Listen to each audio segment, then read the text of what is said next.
சிதம்பரம் அருகே கர்ப்பிணி மனைவிக்கு இளநீர் பறிக்க மரத்தில் ஏறிய கணவர் மின்சார கம்பியில் விழுந்து துடிதுடிக்க உயிரிழந்த சோக சம்பவத்தின் பின்னணியை விவரிக்கிறது இந்த செய்தி தொகுப்பு. சிதம்பரம் அருகே தெற்கு திட்டை கிராமத்தைச் சேர்ந்தவர் 30 வயதான ஆனந்தராஜ். இவருக்கு கடந்த 8 மாதங்களுக்கு முன்பு நீதிகா என்ற பெண்ணுடன் திருமணமான நிலையில் அவர் கர்ப்பமாகி உள்ளார். சென்னையில் தனியார் கம்பெனியில் பணியாற்றி வரும் ஆனந்தராஜ் கருவுற்றுள்ள மனைவியை பார்க்க ஓடாக்கநல்லூர் கிராமத்திற்கு வந்துள்ளார்.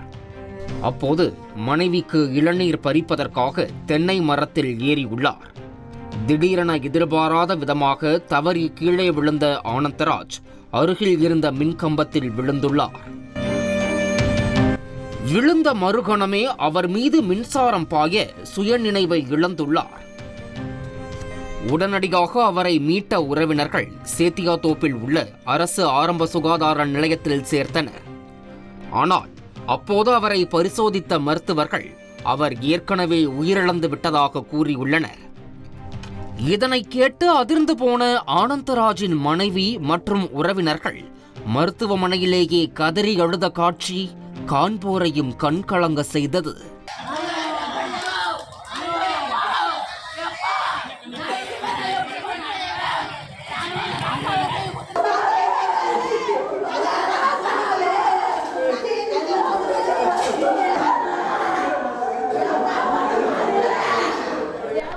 கருவுற்ற மனைவியை பக்குவமாய் பார்த்து கொள்ள நினைத்தவருக்கா இந்த நிலைமை என பலரும் வேதனை தெரிவிக்க, அவரின் குடும்பத்தின் எதிர்காலம் கேள்விக்குறியாகிவிட்டதாக சோகத்தில் ஆழ்ந்துள்ளனர்.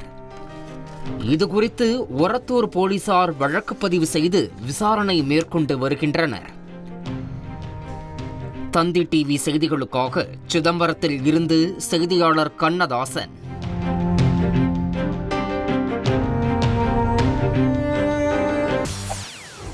செய்திகளை உடனுக்குடன் தெரிந்து கொள்ள உடனே சப்ஸ்கிரைப் பண்ணுங்க.